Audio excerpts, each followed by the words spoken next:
Hello everyone and welcome back to my channel. Today I thought I would do a video, kind of my first year review I guess of doing the Open University. So if you didn't know already, my name is Ella. I do a part-time Open University course. I just completed my first year. I did the B100 module, which is the first year of a business degree, and I do this alongside running my educational brand called Stylish Study, where we help people revise, get their best grades and live their best life really, because I myself went from being a failed to A-star student. So that is essentially me in a nutshell. I make a lot of Open University videos just to kind of document my journey and help other people out, because there's not that many on YouTube. So I thought I would be that person. I, like I said, did B100 last year and I managed to get a distinction actually, which I was obviously very happy with. I did it at a really weird time in my life where things weren't completely perfect and I wasn't sure whether I was actually going to complete it in the end, but I did and I managed to get a distinction. So yeah, like I said, really happy about. I thought today that I would kind of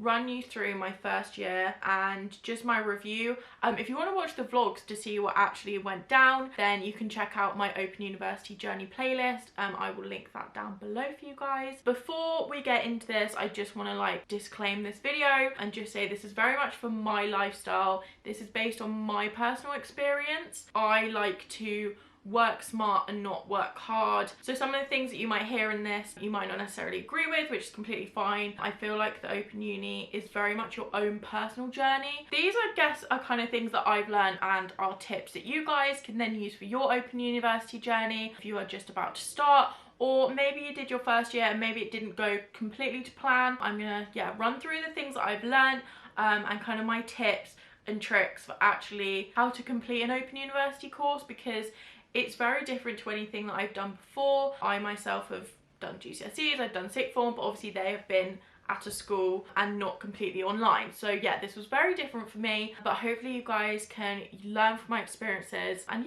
use my tips. So the first thing that I want to mention is that it does not, personally for me, like I said, this is all my own experiences, it did not take as much time per week as I thought it would, which was a massive bonus for me. I am quite a busy person. I run my own business, so having time for me is really important, and I allocated a Wednesday every week to doing Open Uni studying. But I found that actually as I went along, I could realistically, again, this is working smart not working hard, do a day or two per month, and that was enough to pass me through the TMAs, which I was at a point where I just wanted to do it for the exam because I got really behind. My mental health last year was not the best, so that's kind of why I'm coming at from this very do the bare minimum but try and get the maximum mark perspective. So if you're actually really trying to learn the content that's in the books and actually retain it for yourself, the 16 to 18 hours per week is perfect, and I probably would say that it would require that much dedication to actually learn it. But for myself personally, just trying to get through the first year because I've paid for it and I was not in the best position to be doing it. Doing 6 to 8 hours really a couple of times a month got me through and got me enough to do the assessment. I feel like there's two ways that you can either want to do this. You either want to do it because you want to learn, or you want to do it to get that degree to further you in your career or whatever it may be.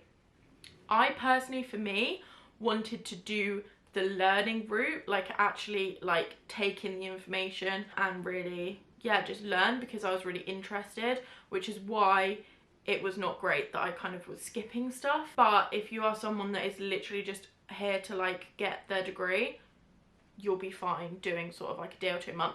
But I do want to say that that was a first year, first module, so I can imagine that it is going to get a little bit more intense and probably a bit more time consuming as I go along. Moving on from that, talking more about the exams, I found that if I learnt the content before doing the exam, so if I took out sort of 2 days of my work time and I spent the first day actually learning the content, going over the chapters that I needed to, and then the second day actually writing up the exam and writing the answers, then I was actually getting the best marks. The day that I did that properly and actually learnt the content in the morning and then did the exam in the afternoon, that was my highest mark throughout the whole year.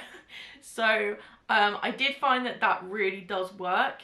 And they tell you which chapters to specify on in the kind of exam outline, and I just learnt the chapters that they said to specify on, which was only 2 or 3, and normally you're learning, I think it's about like 12 or 15 in a block with that course. I cut out a massive chunk essentially. That was my highest score.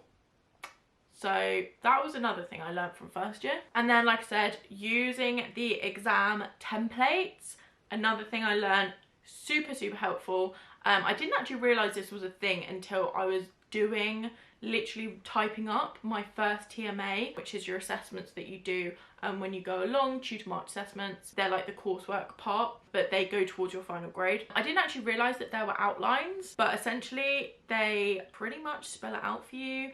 They give you a lot of clues. So going through next year, if I get the templates again, I'm 100% going to use them. As I went along in my course, actually, I was getting less and less info on the templates, which was a little bit annoying. And for my EMA, which is my end of module assessment, there was no template. So then I was like having to like do it myself. Yeah, if you get the chance or you are given a template, please use it, 100%. That was absolutely incredible, and probably was the reason why my answers were so like on point and so focused. You are given a week block as well to do your assessments, which is really handy if you're doing it week to week. It doesn't actually give you any like reading content that week, which I found really helpful. But also at the same time, towards the end where I was sort of doing it on my own timelines, I didn't actually really need that. And I kind of just worked it out myself. So that was just another thing that I kind of learned. If you are stressing about having to do reading and then the assessment, definitely for the block that I did, they give you that week to actually do the assessment and write it out. And on the assessment, the feedback that I got was so detailed and helpful actually.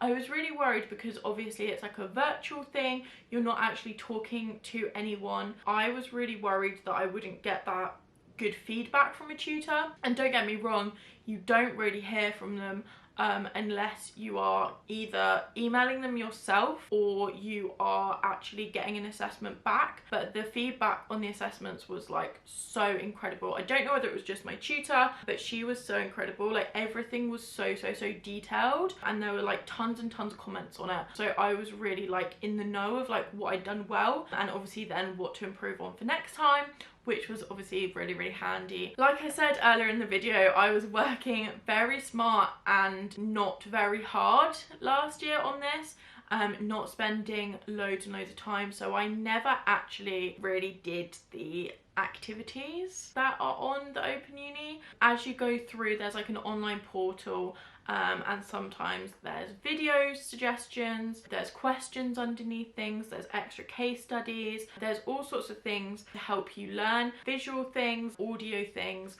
all things like that. But I found that I was basically just learning my content from the book, taking notes from it, and that's how I was learning it, putting it into flashcards, doing Cornell notes. That's all I did. I didn't actually do the questions and like mini quizzes and stuff that they do as you go along. That doesn't actually count for your grade. So if you, like me, didn't find them helpful and sort of like I don't want to say they're a waste of time, because I'm sure some people will find them really helpful. Just for me, I didn't really get along with them very well, and I would much rather actually just write the notes and do flashcards like I said. But yeah, I kind of answered them in my head as I was going along, but not actually writing them down. So I think this year I'm going to try and do more of the assessments, or at least answer them in my head and go over the videos. The last thing that I basically learnt this year, and was kind of different to actually what I was expecting, the lectures aren't actually any different to what's on the content. So I was expecting to book my lectures. I think it was about 2 a month roughly, where we do it over Adobe Connect.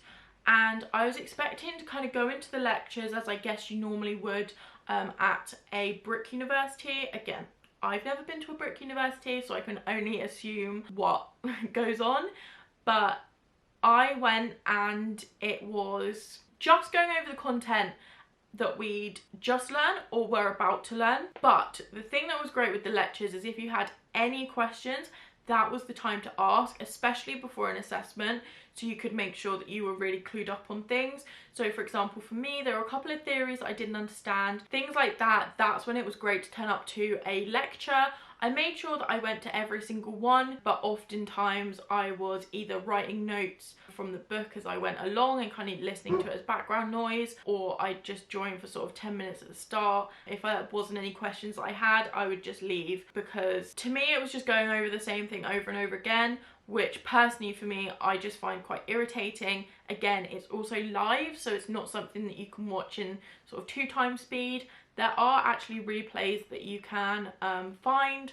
I don't know why I never found them and watched them in 2x speed, but I think it was just good to be there live.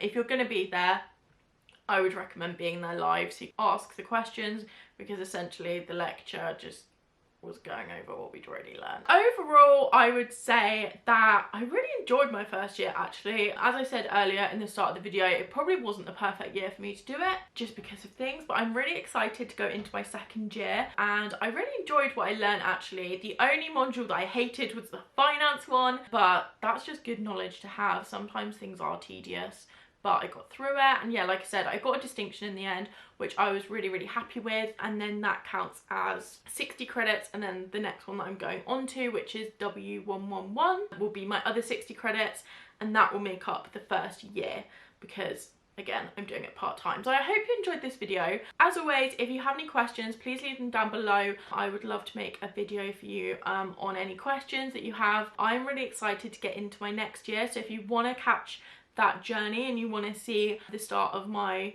law learning, then please hit subscribe and turn on notifications so you don't miss a video. And yeah, I will see you back with another video very soon. Goodbye.